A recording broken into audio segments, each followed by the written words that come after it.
Dezembro de 2023. E pensar que o ano mostra-se como mais um daqueles de tirar o fôlego. Seria uma continuidade do que já vimos na última década? 10 anos depois de 2013, como chegamos aqui? Ou melhor, chegamos?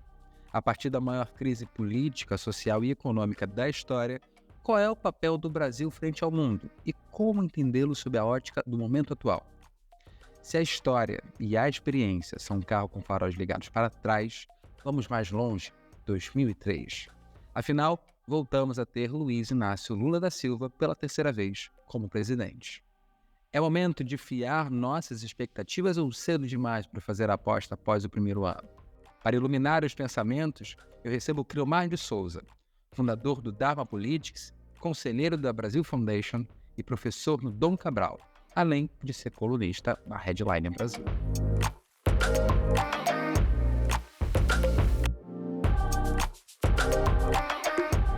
Seja muito bem-vindo, professor. É uma honra ter essa última conversa do ano e ser essa última conversa com você. É uma honraria enorme te receber aqui para esse papo. Edu, é um prazer enorme, cara. Eu só posso dizer que há momentos na vida em que a gente começa a ter a possibilidade de encontrar pessoas que a gente admira. Então vamos lá, sem mais delongas, porque numa espécie de vale a pena ver de novo do que acontecia nesse mesmo momento de agora, só que no ano passado, as cenas eram ônibus incendiados, tentativa de explosão de um caminhão-tanque, era o caos instaurado e instalado como ordem. Criomar, a gente pode dizer então que em 2023 foi menos pesado para a política brasileira? Edu, eu acho que essa é uma excelente pergunta para a gente começar. Eu te diria, e aqui eu vou usar uma frase que eu uso normalmente com os clientes, né? Para quem não sacou ainda o que é a Dharma, não deu tempo de ir no Google dar uma olhadinha, nós somos uma casa de análise de risco. E o que nós passamos a conversar com os clientes em determinado momento de 23, Edu, é que os problemas se tornaram problemas normais. Isso quer dizer o quê? Por uma série de características, e eu não acho que Bolsonaro seja o criador do momento no ano passado. Eu acho que Bolsonaro é criatura de um processo de desgaste entre os representantes e os representados, que você muito bem traçou nessa sua excelente introdução aí, que você foi fazendo as retrospectivas 10, 20 anos no tempo. E em algum momento, talvez o diálogo entre a cidadania e a representação política nesse prédio, que é a Nova República, tenha se perdido. E a desilusão das pessoas levou a escolhas políticas que envolviam uma ideia de não política. E a política, se você me permite, sem querer me alongar muito, e aí é o problema do professor, né? A gente gosta de falar. E a política, em âmbito democrático, é a capacidade de dialogar, de lidar com o diferente, de aceitar o diferente, de aceitar que se ganha e que se perde. Mas em um processo em que as pessoas vinham sofrendo esse desgaste, nós chegamos ali, talvez, em uma espécie de momento pré-limite, isso quer dizer, onde determinadas práticas, e a gente viu ali a ocorrência de dois fenômenos, né? Pegando aí dezembro do ano passado. Posso me lembrar aqui que se não me falha a memória, no dia 12 de dezembro queimaram alguns ônibus em Brasília. E eu estava em um Uber, indo para um compromisso, uma rede de TV. O jornalista muito experiente me ligou e falou: o que está acontecendo? Eu falei: eu não sei. O jovem motorista era um refugiado sírio, então ele estava em pânico, ele falou: eu não fugi para isso, né? E todo mundo assustado, eu também assustado. Então a gente teve aquele momento, nós tivemos depois a tentativa de explosão do caminhão-tanque perto do aeroporto, e isso fecha com uma espécie de arco com o 8 de janeiro. Então eu creio que passado esse momento em que a gente chegou muito próximo de que pessoas, pelos mais diversos motivos, construíssem uma ideia de que a violência resolveria, o ano vira um ano normal, né? É um ano que é normal dentro da política. Não quer dizer aqui que não há problemas, não quer dizer que o governo que entrou acertou tudo, não quer dizer que nós nos transformamos em uma democracia de altíssima qualidade. Nenhum desses elementos é verdade. Mas, de fato, nós temos problemas do ponto de vista político que são normais, né? Ninguém aqui está partindo do princípio ainda, em 2023, até o presente momento, de que é a violência que vai resolver as questões do país.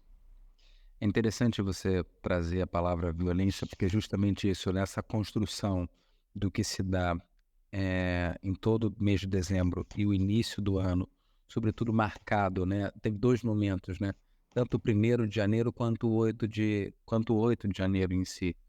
Mas a pensar que depois da tentativa de golpe orquestrada pelos agentes públicos, então recém-saídos do governo, como era ou como foi entender oposição como algo construtivo e não bélico, porque isso estava tão distante da nossa realidade até então, até o dia 8 de janeiro, que a gente meio que foi tendo que resignificar. Rapaz, eu acho que se você me permite, eu acho que esse é um dever de casa para todo mundo que está no jogo político. E aí eu vou explicar o meu ponto.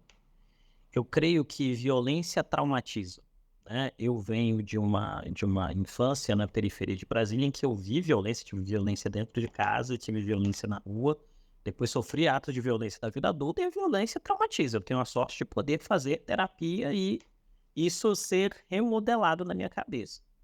Quando a gente joga isso num caldeirão de cultura que é o embate político, você tem que as sequelas daquilo que a gente sofreu. 7 de setembro de 21, 7 de setembro de 22, o processo eleitoral, as ameaças veladas, o jogo do vamos, não vamos, né? E nesse sentido, assim, o bolsonarismo tem uma frase do professor Davison Belém, da Universidade Federal de Minas Gerais, que ele cunhou logo no início do governo Bolsonaro, que ele dizia: o bolsonarismo é o trumpismo com 2 dias de delay, né? No sentido de que você tem uma replicação. E nisso Bolsonaro não é diferente daquilo que o Milei faz, daquilo que o Orbán faz. A gente está observando nesse início do século XXI um processo de internacionalização dessa direita mais extremada, né? E isso tem impactos e reproduções de modelo. Eu creio que, passados os traumas do 8 de janeiro, em determinado sentido, a gente tem 2 tipos de lição. Uma lição para aqueles que estão na oposição e que vai diretamente na sua pergunta ou na sua reflexão que leva à pergunta, que é como fazer oposição jogando dentro da regra do jogo. E eu vejo muita gente à direita dizendo: olha, eu estou à direita, eu não sou petista, eu não sou lulista, mas eu não quero aquilo. Eu tenho que encontrar um jeito de me comunicar sem me utilizar daqueles atributos. Esse é uma primeira lição. Quando você vai ao governo, e aqui eu vou aproveitar que você não falou disso, mas já que eu estou no espaço entre amigos, eu vou dar uma primeira pincelada e eu acredito que a gente pode trabalhar isso com mais qualidade mais adiante. Quando chega no governo, talvez o desafio para as forças que estão no governo é entender que menos é mais. E aqui eu vou explicar. Em determinado sentido, o PT, ao longo da sua história, foi um partido que se construiu polarizando. O próprio Lula fala isso, né, em diversas entrevistas. Ele diz: o PT polariza. O PT polarizou com a ditadura, o PT polarizou com o PSDB, hoje o PT polariza com o Bolsonaro, né? O problema é que quando você vai olhar na estatística, o impacto dessa polarização, e aí tem até um estudo recente do Trauman e do Nunes, que é a biografia do Abismo, tratando sobre isso, a gente chegou em uma situação em que essa armadilha dos discursos morais afasta a gente da realidade. E aí o impacto para os 2 grupos em campo, e aí em determinado sentido a gente tem 2 grupos massivos em campo hoje, é tentar aprender a fazer o jogo de forma civilizada. Eu torço para que aprendam, porque se eles não aprendem, em algum momento a gente não vai poder ter oportunidade de ter papos como esse aqui. O que a gente pode fazer nesse enlace, nesse caminhar? É tentar orientar aqueles que queiram ouvir e dizer: olha, por esse caminho é perigoso, vamos distensionar. Todo mundo vai ter que distensionar. E, obviamente, que aqueles que descumpram a regra do jogo, né? Isso aí é um problema da justiça. Eu não sou advogado, eu sou analista de risco político. Isso aí cabe às instâncias judiciais, nos seus marcadores do Código Civil, do Código Penal, resolver. A partir dessa reflexão sobre pensar jogo político, até mesmo quando a gente analisa o aspecto do momento que fez o PT ganhar a eleição, numa espécie de pacto, né, chamando os demais caciques, diferentes, muitas vezes, do próprio PT, e realizar aquele momento que se deu entre outubro e novembro, mas durante todo o ano de 2022, perdão, até mesmo para essa criação, né, a narrativa, até fico pensando sobre o uso desse termo narrativa, mas até para a construção ideal da frente ampla, eu te pergunto, esse aspecto de amplitude, ele ainda existe ou se perdeu ao longo do ano? Hum, Caramba, Edu, só pergunta boa. Se eu fosse ainda professor de graduação, era um módulo de semestre para cada resposta aqui, só de literatura que vem à minha cabeça. Mas eu vou tentar fazer a minha parte aqui, vamos lá. Afinal, fui chamado para isso. Eu creio que tem dois aspectos importantes aí, Edu. O primeiro deles é como foi se construída essa ideia de frente ampla pela democracia, que em determinado sentido é um termo importado da conjuntura política uruguaia, né? Que levou lá Tabaré Vázquez, Mujica e outros presidentes de esquerda a uma vitória, partindo do princípio de que a maioria do eleitorado é mais conservadora, então as esquerdas, para terem chance, têm que estar unidas. Eu creio que tem um fenômeno que impulsiona isso, que é a própria existência do Bolsonaro. Porque se a gente trata do PT como partido político, a gente pode dizer aí que o PT é uma força que sempre quis ser muito hegemônica à esquerda, e em alguns momentos ela tentou impedir que o Sol, né, o Sol e o adubozinho e a aguinha dos votos chegassem a outros partidos, né, sempre buscou essa hegemonia à esquerda, mas chegou um momento que por uma série de características, só o PT não bastava. Isso então fez com que pessoas dentro do partido abrissem os olhos para dizer, olha, a gente vai ter que caminhar numa direção diferente. Eu creio que o presidente Lula tem uma importância fundamental nisso, ao abrir espaço para que se tenha um diálogo com um outro partido de esquerda, mas que sempre foi periférico, que é o PSB, e aí você aporta um ex-inimigo eleitoral, né, que é o Geraldo Alckmin. Acho que esse é o primeiro passo. E aí você tem aquele núcleo de campanha que é o que faz a campanha. Mas aí chega em um determinado momento, e aí esse é o segundo aspecto que eu queria tratar, que a gente tem uma questão muito, muito crítica, que é a aritmética dos votos, né? A vitória foi muito exígua, assim, a vitória foi... se alguém aí gosta de corrida de carro, Fórmula 1 ou corrida de cavalo, foi no fio de cabelo, né? Photoshop, o cara tirou uma foto e viu, ó, o narizinho passou antes do outro narizinho e por isso ganhou. E aí, nesse segundo momento, eu acho que tem uma adesão de forças que estariam mais à centro-direita e que fazem um ato de grandeza, que é dizer, olha, eu não vou para o segundo turno, eu não vou ganhar a eleição, eu fiz a minha parte aqui no primeiro turno, mas eu vou declarar apoio porque eu acho que aquilo ali não é o que eu quero. E aí a gente tem, basicamente, isso é liderado pelo papel da Simone Tebet, né, que hoje é ministra. Eu acho que esses dois aspectos explicam que é por si, para quem vai nos ouvir, nos assistir depois, que essa é uma coalizão, obviamente, muito frágil. Porque ela tem um ponto de construção de união, que é a existência do Bolsonaro e as ameaças que o Bolsonaro fazia velada e claramente ao próprio construto da Constituição de 88. E depois disso vem a política competitiva. E aí, se você me permite, eu volto lá na minha primeira resposta, que são problemas normais. Quais são os problemas normais da política competitiva, Edu, meu querido? Competição. E aí, esse é o país onde a gente vota a cada 2 anos. E aí, fechado o primeiro ano, e eu acho que não foi um ano ruim, tá? O governo tem dificuldades, tem problemas, mas em termos de país, os resultados não são ruins. Mas no segundo ano vem a competição de volta, que é a competição pelas prefeituras, que serve para balizar duas questões. Quem chega como em 2026, que é a presidencial, e em algum sentido a capacidade que o governo tem de encaixar nomes que estão consigo nas principais capitais. E aí eu acho que é o momento em que essa coalizão vai sofrer seus primeiros testes de estresse, né? E então o que a gente trabalha aqui, o que eu vislumbro como marcador a gente vai iniciar 24 com algum tipo de mudança ministerial para acomodar algumas dessas forças e tentar prender a turma, né? Você tem que criar cimento. Não tem prédio que fique em pé sem cimento, né? Da Roma antiga aos dias de hoje, você tem que ter algum tipo de cimento. O cimento você vai ter que amarrar essa turma no ministério e conseguir arrancar algum compromisso. O problema é que o marcador de compromisso hoje é muito mais difícil que 20 anos atrás, né? Porque o parlamento é mais ativo, a sociedade está mais dividida, as pessoas têm menos paciência e só a resolução do econômico, por assim dizer, já não conquista corações e mentes. você vai olhando os dados, as pessoas estão em caixas de contenção, de polarização, com determinados olhares muito mais restritivos que dificultam, né, a relação com o outro. Você tocou em 2 pontos que me deixaram totalmente ouriçado, mas eu vou mudar, vou inverter só um pouquinho o roteiro, porque como você terminou agora a fala trazendo a questão econômica, eh, a economia ainda é o calcanhar de Aquiles, ou melhor dizendo, o calcanhar de Fernando Haddad?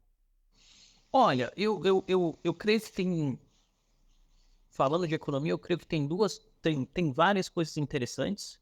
Eu vou destacar aqui 3, né.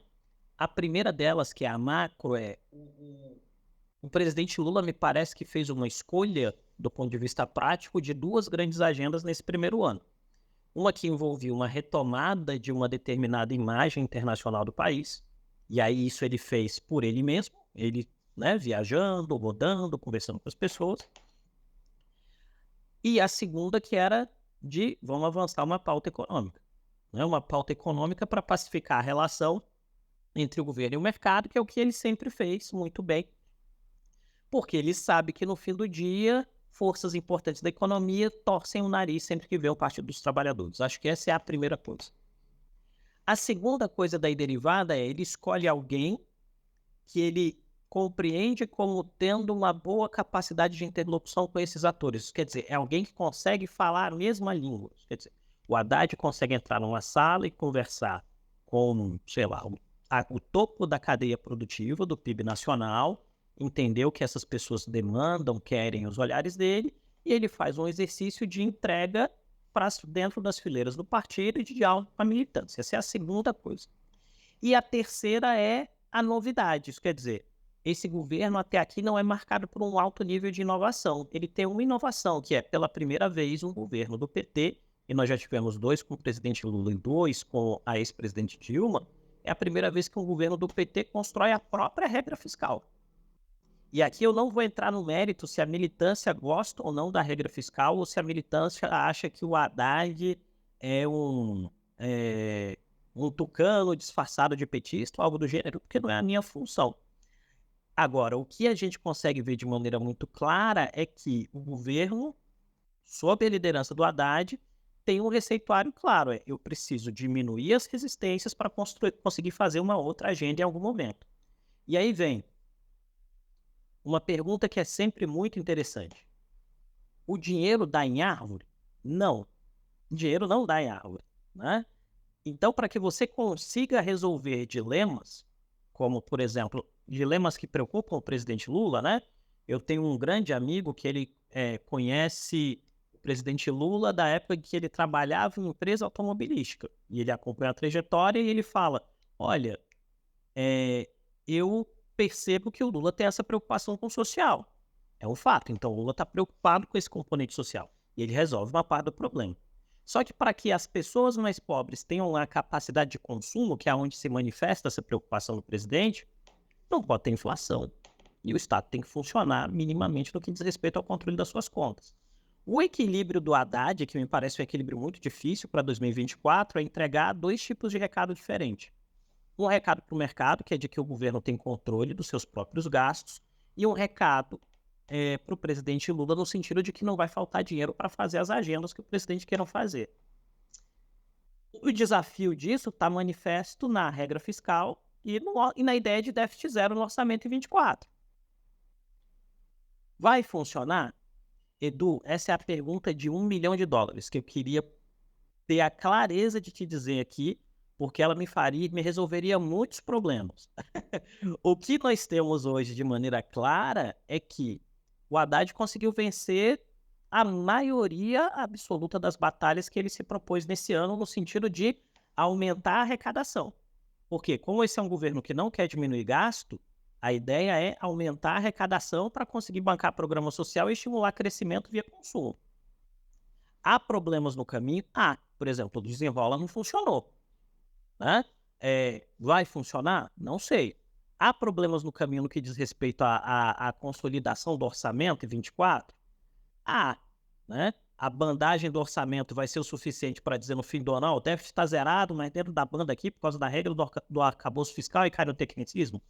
Esse é um elemento. Agora, um ponto que eu acho muito, muito interessante para a gente observar, eu, você e aqueles que forem ouvir esse diálogo este é um governo que me parece que compreendeu, pelo menos no núcleo duro do governo ali no Palácio do Planalto, que erro em agenda econômica tende a custar muito caro. Não estou dizendo que é consenso. Estou dizendo que o presidente da República parece ter entendido, mesmo ele querendo estímulo, mesmo ele querendo outras coisas, ele deu mostras em 2023 que na hora que o bicho pegou, que ele teve que fazer escolha difícil, ele foi lá e apoiou o Haddad. E hoje me parece que o Haddad é a melhor aposta que eles têm, eles não tem outro nome. Porque imagina o seguinte, pegando aqui a retrospectiva daquilo que você disse na sua excelente introdução, 2003, Lula presidente, tudo que a gente vive. Depois de 2013, tudo que a gente vive, o momento crítico que vem das manifestações e que terminam com o impeachment em 16, as eleições de 18, esse período complicado de Bolsonaro, pandemia, uma série de outras coisas. Imagina o que acontece nesse país com um governo que tem minoria no Congresso, com um governo que tem uma popularidade que é dependente e, em algum sentido, refém dessa ideia de polarização. Se o governo demite o Haddad, que é um gestor experimentado, foi prefeito da maior cidade do país, uma das maiores cidades do mundo, e traz alguém que foi, de repente, ministro da Fazenda no governo Dilma. Trabalha com esse cenário. Agradaria a militância. Não tem possibilidade de me entrar pela sala. Assim, pode ser o Levi, pode ser o Manteiga, pode ser qualquer um. Você vai colocar o cara na sala, o cerco vai pegar fogo no Congresso Nacional, porque o nível de tolerância é baixo. E aí vem, qual me parece que é o grande mérito, foi o grande mérito, o ano ainda não acabou, né, do ministro Haddad até aqui. Ele entendeu o tamanho da dificuldade do jogo político e fez um diálogo muito qualificado com todo mundo que quis conversar com ele no Congresso. E isso permitiu que ele avançasse. Então, a conta fecha em 24. A questão é, ela fecha em 25 e 26? Não sei. Né? E aqui a gente está tentando fazer um diálogo numa ordem responsável, né? Porque já tem muito diálogo irresponsável sendo feito por aí. Né? Então, eu acho que esse é o desafio. O governo vai ter que entender qual é o ponto ideal da curva. Né? Talvez não consiga gastar o tanto que quer, mas não vai também economizar tudo aquilo que forças mais ortodoxas de mercado desejam. Ele vai ter que encontrar a mediana, e essa mediana vai permitir que ele vá e construa determinados espaços, caminhos e políticas públicas, porque isso vai ter que ter impacto eleitoral, junto com discurso, narrativa e outras questões. Eu não vou nem te perguntar se, feito todo esse salto triplo carpado, se isso dá chance a Fernando Haddad de ser o presidenciável em 2026. Eu não vou nem te perguntar isso. Mas já que a gente falou de ministérios, a arrumação geral e inicial do governo até capengou um pouquinho em relação à diversidade. Isso enfraqueceu para quem viu ou esperava algo mais democrático, Creomar? Então, essa é das boas. Eu acho que aí a gente tem aquele velho caso daquilo que as pessoas desejam e daquilo que elas conseguem ter. Assim, e não me levem a mal. Você que vai ouvir esse podcast, porque eu sei que o Edu é um cara com muitos milhares de seguidores. Por favor, não me xingue. Não entra lá para me xingar, dizendo que eu sou isso ou aquilo. É só análise, gente. É só análise política. É o que eu faço da vida. Então, assim, vamos pegar aqui a diferença entre aquilo que as pessoas esperavam e legitimamente elas têm o direito de esperar isso, né? E aquilo que a política conseguia entregar, tá? Eu creio que o presidente da República tentou, no seu 1º de janeiro, dar uma sinalização muito clara de que ele queria fazer um governo o mais diverso possível. E aqui, Edu, eu estou grifando o possível. Né? Para quem for ouvir o podcast depois, eu estou até fazendo uma linhazinha imaginária embaixo do possível, como se ele tivesse materializado na tela. Isso significa dizer o quê? O presidente subiu a rampa naquela coisa simbolicamente muito bonito, muito interessante. Só que aí vem a política real. E na política real, infelizmente, essa frente ampla que a gente falou 2 perguntas atrás, se eu não me engano, essa frente ampla não conseguiu bons resultados em termos de Congresso. Se você for pegar o maior partido da coalizão do Lula, que é o Partido dos Trabalhadores, o PT teve 13% das cadeiras na Câmara, né? É muito pouco, né? Porque a gente está falando de uma democracia instável em que de 88 para cá nós tivemos 2 impeachments, sem contar o quase milhar de processos de impeachment de processos de impeachment que foram depositados na Câmara dos Deputados para diversos presidentes desde então, né? Diante desse processo, me parece aí que o presidente da República foi tentando construir e fazer o exercício do possível.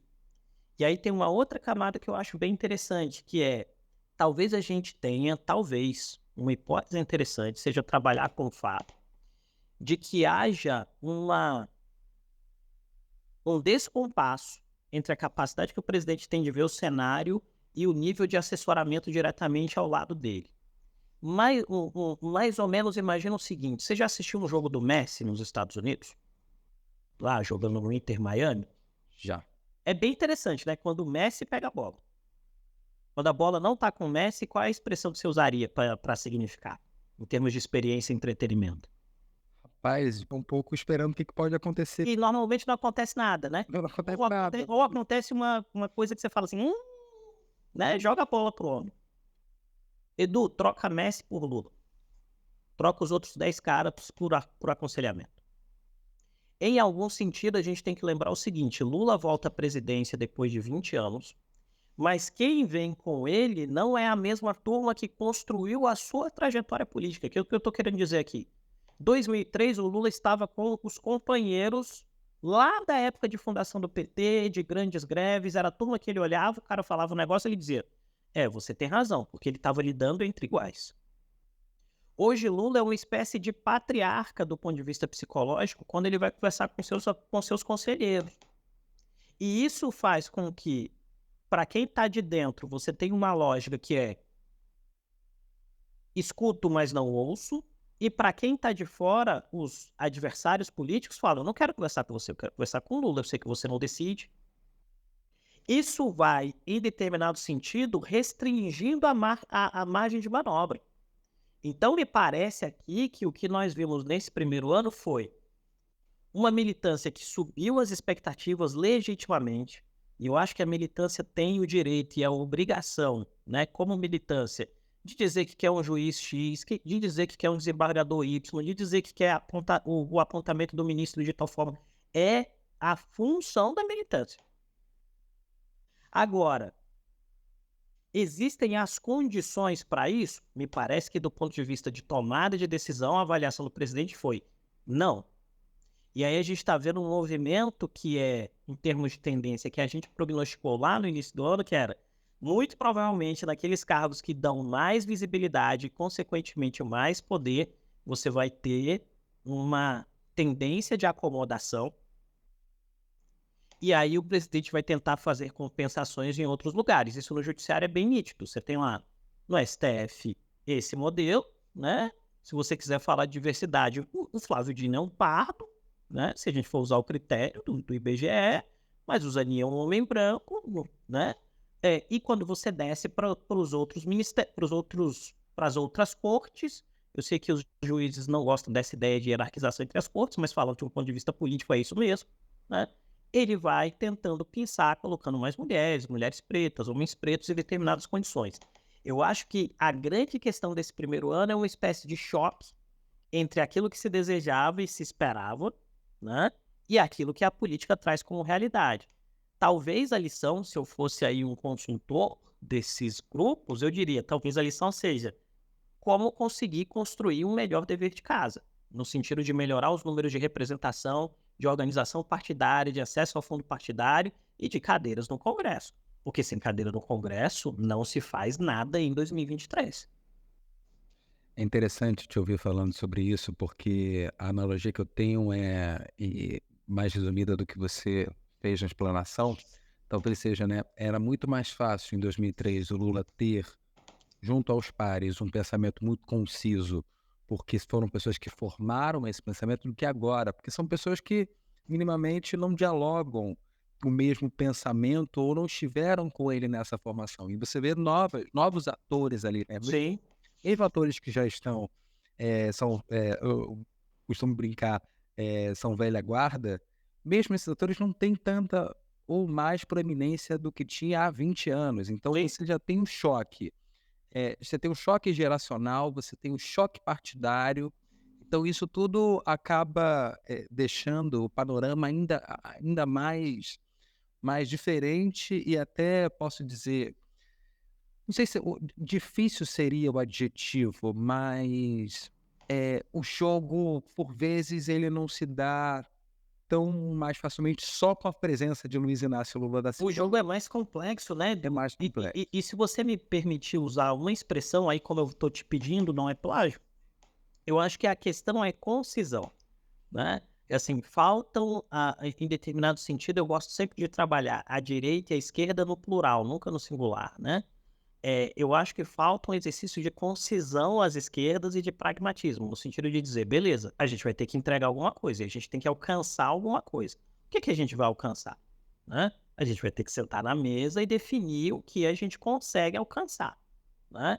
E nesse sentido, por óbvio, tendo em visto que a eleição no ano passado foi uma eleição muito puxada para a presidência, talvez tenha faltado energia nas eleições para o legislativo. Talvez tenha faltado capacidade de ter atenção às eleições no legislativo. Só que hoje o legislativo conta. E sem uma base robusta, você vai ter que fazer o quê? Composição para construir base. Se você vai ter que fazer, quanto mais composições você faz, menor é a sua margem de manobra em termos de entregar aquilo que você originalmente desenhava, pensava ou achava. Para um líder que chama para si todos os palanques, luzes e canhões, me parece, além de tudo que a gente percorreu nessa conversa, que a comunicação talvez seja a chave desse governo. É isso mesmo, Criomar? Edu, eu acho que comunicação é a chave. Se você me permite, comunicação é a chave para qualquer governo em processo que queira sobreviver ao processo eleitoral. Aí vem, e comunicação se torna uma chave ainda maior ou ainda mais importante quando você olha para um governo que assume uma situação em que a sociedade está dividida. E aí eu te diria que, nesse aspecto, talvez as esquerdas ainda não tenham aprendido a se comunicar dentro de marcadores do século XXI. Né? E aí, para além de discursos, ou de falas, ou de motes, como, por exemplo, o governo iniciou o ano com uma forte ideia de nostalgia, né? União e reconstrução. E todas as falas eram nostálgicas. Eu vou voltar com a política A, com a política B, com a política C. Isso importa. Vai ter picanha para todo mundo? Isso. Isso importa. Mas a inovação não veio. E talvez ela não veio também por um outro elemento que você disse aqui, que é o fato de que talvez figuras que fossem mais capazes de fazer essa comunicação ser mais ágil ficaram de fora do processo no desenho final do governo, né? E aí eu vou usar um exemplo muito claro aqui. Nós vimos nos 4 anos anteriores uma supremacia da direita, mas sobretudo desse cluster de extrema direita nas redes sociais, monopolizando o debate político. Vamos lembrar que o Bolsonaro ganhou a eleição e um dos primeiros efeitos concretos disso foi barrar a vitória do Renan Calheiros no Senado. O bolsonarismo saiu com o nome do Davi Alcolumbre, que virou uma figura nacional ali, e as pessoas se manifestaram pulsionadas por isso. Mesmo que a capacidade de atenção dessas pessoas tenha diminuído nos últimos 5 anos, Edu, o fato é, essas direitas ainda se comunicam melhor do que as esquerdas em termos de mensagem direta ao eleitor. E aí, você me lembra aqui, eu vou fazer um jabá em causa própria, mas é bem rapidinho, mas é só de um movimento que eu fiquei fazendo nos últimos dias. Eu comparei uma série de entrevistas de parlamentares de esquerda e parlamentares de direita em canais televisivos. 3 coisas me chamaram muita atenção, Edu. Normalmente, os parlamentares de esquerda, via de regra, numa porcentagem muito alta, têm câmeras ruins, microfones ruins, e eles estão em cenarizações ruins. E eu não estou dizendo que o cara tem que ter um cenário de hollywoodiano atrás dele. Mas eu estou dizendo que na política feita pelas redes sociais, né? E aí pode ser a da fotinha, a da dancinha ou a da frase curta, esses elementos contam muito. E essa dificuldade de modernização, né? Ou para lembrar um velho professor de constitucional da faculdade, de adornamento, né?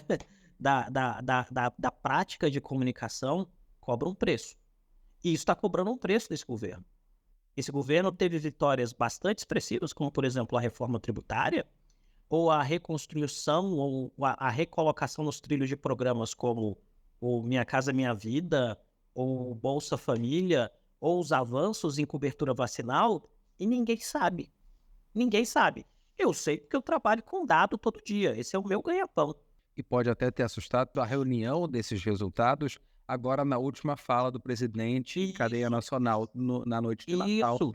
para mostrar o balanço do ano, desse primeiro ano de governo. Sim, porque aí as pessoas vão ver, ué, aconteceu esse tanto de coisa mesmo?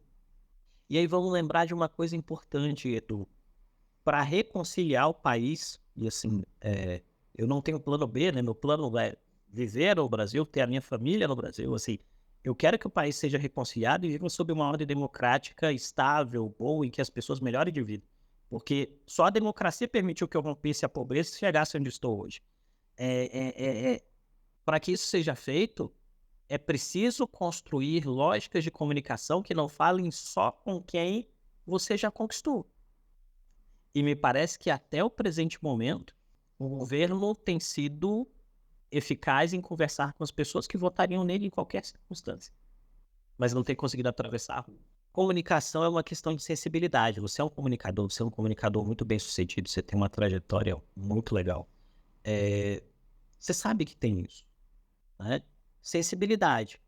E aí, em determinado sentido, enquanto nós, brasileiros ou os representantes, tratarem aqueles que não votam neles como inimigo, não importa se isso vai vir com uma retórica agressiva ou uma retórica velada em que você, sei lá, retrata o outro como caricato, ou emburrecido, ou embrutecido, isso não vai ser feito, porque no fim é gente.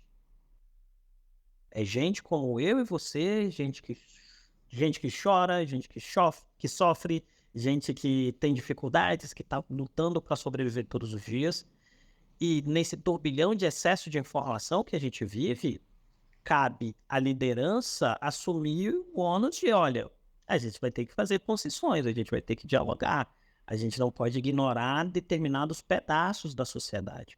Agora, óbvio, né? Isso é muito mais fácil também na posição de quem está fazendo a análise do que na posição de quem está tomando a decisão, porque aí a gente cai em alguns outros elementos que a gente bateu aqui durante essa conversa, que envolve a própria conjunção de atores políticos dentro da realidade. As emoções, os impactos e a forma como essas coisas, ao fim do dia, vão criando determinados olhares. Para encaminhar para o nosso final, esse primeiro ano de governo, ano que vem sendo o ano de eleição dentro do nosso Patropi, os nossos vizinhos todos, né, chegou-se a cogitar a iminência de guerra, teve eleição na Argentina, a Argentina que nos últimos dias, né, tem passado por, de certa maneira, instabilidade econômica por conta das políticas aventadas pelo presidente eleito, Javier Milei. Cromar, o que a gente pode esperar de 2024? Uau, eu creio que 24 vai ser um ano, interessante. Aqui eu estou falando do ponto de vista profissional. Ele vai ser interessante porque ele traz o desafio de ver até que ponto, falando de Brasil, né, as convicções que o governo tinha nesse primeiro ano se sustentam para o segundo ano. Vou explicar. Quando a gente olha, por exemplo, a própria forma como o Lula se posicionou internacionalmente, ele tinha uma expectativa, ele tinha convicção de que determinadas ações resultariam em X resultados. No balanço desses resultados, quando você olha, por exemplo, a opinião pública queria que o governo fosse para uma direção um tanto quanto distinta. Então vai ter que pensar isso. Quando o presidente pensou a relação dele com o Congresso, ele achava que ia ser uma coisa. E chegamos ao fim de 23, ele tem um orçamento que é parlamentarista, né? As emendas estão mordendo um pedação do orçamento tradicional. Ele vai ter que repensar essa relação com o Congresso. Como a gente sempre torce, né? Eu sempre digo isso aqui para a garotada que trabalha comigo. Eu sempre torço para que os governos deem certo, ponto, né? Porque aí a vida das pessoas melhora. Os governos têm a função dos governos e dos políticos é fazer a vida das pessoas comuns melhor, né? Por mais que em alguns casos alguns não consigam ou não queiram fazer.